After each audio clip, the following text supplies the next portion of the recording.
Are huge declutters incredibly satisfying? Yes. Are they feasible for you, the regular person watching at home who might not have over 9,000 lipsticks and highlighters? Maybe not.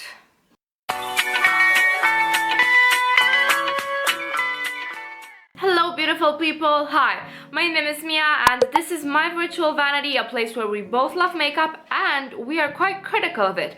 And this time I want to talk about influencers lying to you, which is a series that I do occasionally on my channel where I talk about perceptions that we have over influencers and what they do and the things that they say to us that might not really align with real life. I will link below the other videos that I've done in this series if you're interested. In this episode of Influencers Are Lying to You, I want to talk about declutters. Before you throw holy water at me, blessed by our queen, Marie Kondo, let me tell you that I love declutters. And I love decluttering, I love streamlining your collection, I love being selective with what you have.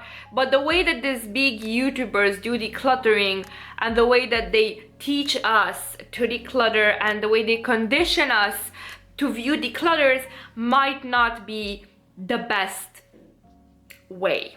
Also, have you ever had that moment when you say a word too many times and it stops becoming a word? That's kind of what is probably going to happen to me in this video with the word declutter. Okay, so the first point that I want to touch on is the size of a regular collection or a regular person's collection versus a beauty guru's collection. So first and foremost, if you are not a beauty guru, you do not get free product. You do not get product in PR. So everything that is in your collection, you have paid yourself with your own money. And the thing is that by quantity it is going to be much smaller than the collection of a beauty guru that accumulates makeup from all sorts of sources, buying themselves makeup, getting PR, getting gratis, getting sponsorships, all of that good stuff. So automatically there is a change in perception of the items that you have in your collection versus how a beauty guru would see their own collection. Whereas if you look at your collection, you see items that you have bought with your own money, a beauty guru just sees stuff without any emotional or financial attachment to it.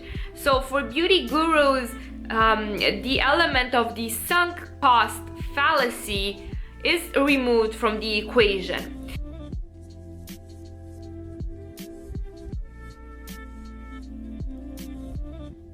The sunk cost fallacy is when you think that you need to keep something that you are not enjoying and that you do not use for a longer amount of time to recoup the amount of money you paid on it, which is a fallacy because you are never going to get the money back. Once you spend money on an item, you are never getting that money back. You are maybe getting usage. But if you are not using it, then you are not getting anything back and it's pointless to keep on. So with that in mind, people are encouraged to want and demand savage declutters. And then they get disappointed when they cannot do the same amount of savage decluttering in their own collections. And this happens for two reasons. One, it's very satisfying to see people streamline their life, even though it's a temporary illusion, because they will eventually buy more makeup to fill in the void unless they approach the reason why they keep buying so much makeup in the first place. And secondly, if you do not have an excessive amount of makeup to get rid of, then you cannot do a savage declutter because you literally don't have the makeup to get rid of, if you get what I mean. When they say they are decluttering a collection that they did not amass by their own means, aka their own wallet. Sure, they amassed it by their own hard work and doing what influencers do. You know, I'm sorry for the lighting changes, but the lighting in my house is doing the fucking most. So the thing is that they are doing these savage declutters on collections that they do not amass with their own point. It's easier for them to do savage declutters. And the thing is that if you do the same type of savage declutter in your own collection, you probably will end up chucking a perfectly good product just for the sake of doing a savage declutter. Now, don't get me wrong, I do not advocate for keeping useless shit in your collection, but you may end up throwing things that are just okay, usable, that you could pan if you tried to use them, but that you will eventually turn them into waste because you think that that's what you are supposed to do. Just toss every little thing that doesn't perfectly work 100% for you, which is okay if you're an influencer and you've got more product than you could go through in your entire lifetime. Not so okay when you're an individual consumer who bought this type of stuff with their own money, who could use this stuff up because you do not have 100 other options to choose from. You are basically creating extra waste by not at least trying to get partial use out of that thing.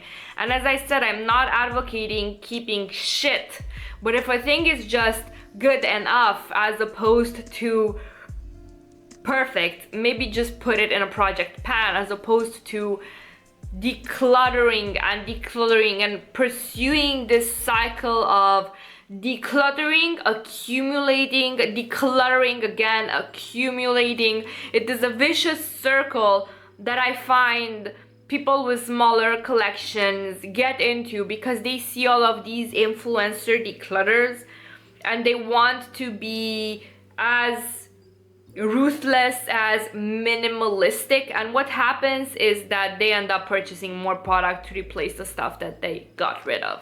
I feel that regular declutters are needed when you have a huge collection, when you start to feel overwhelmed. I do them all of the time. I have a series, empties and declutters, so I'm not trying to play the saint here. And I think we need to discuss a bit the need for savage declutters and this whole purge and accumulate cycle versus a thoughtful curation of your collection. I feel that there is a certain lack of respect for makeup as an item that took a long time to create, that took resources from nature, that took money out of your wallet just because it is marketed as so much more expendable than a lot of other things, of fast fashion, of sparkle dust, where we think of these things as easy to amass, easy to produce, easy to get rid of, and we don't pay them the respect that they need. What I'm trying to say is that influencers do not respect these items because they come so easy to them, and we end up not respecting them because we are influenced by them to think of makeup, of our collections, the same way. What I would suggest is not a savage purge every year where you're like, oh, I gotta get rid of 90% of my collection to be just like, I don't know, like whatever YouTuber you like to see for declutters.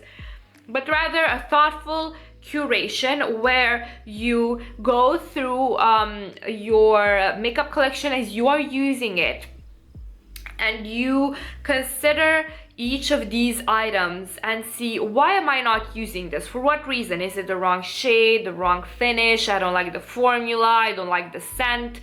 And pluck that reason out, put it in the back of your head, and learn to avoid such products so you don't end up accumulating and trying out stuff which has the same behaviors. Try to use each product as a lesson learned as opposed to just a discardable item to make more room for new stuff. And that's another thing that I want to touch on. Influencers declutter to make room for more stuff. They declutter limited edition items that you may still enjoy just to make room for new one. You gotta consider that this is their job, and these items have a purely functional sort of behavior, sort of an archive where items no longer en vogue, no longer used, limited editions can be discarded easily because they are no longer usable, and they have so many options that they really will not miss it, as opposed to someone who has maybe, I don't know, 10 palettes, which even some people would say that is excessive, and they use every single one of them.